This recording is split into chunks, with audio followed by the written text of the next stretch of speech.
Need to fix slow Claude responses? Then you're on the right video. It's pretty simple and a quick process, so in order for you to fix it, the very first thing you want to do is check whether your internet connection is working properly or not.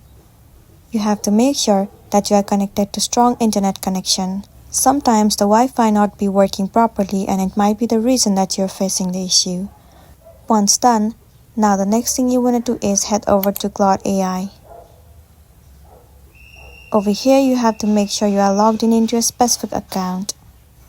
Once you're in this page, click on this three line at the top left corner of the screen. Click on New Chat. Sometimes chatting in the new conversation page might also fix the issue.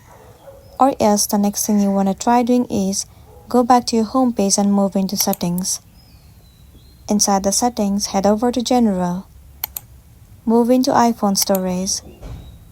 In this page, search for the application Claude. Once found, click on it. Tap on Offload App. Once again click on Offload App. It will clear the cache and the storage of the application. It will also remove all of the unwanted bugs and make your application run smoothly. This should definitely fix the issue that you have been facing, and then you'll be good to go. So that's the end of the video. If this video helped you, give it a like and check out our next tutorial. Thank you.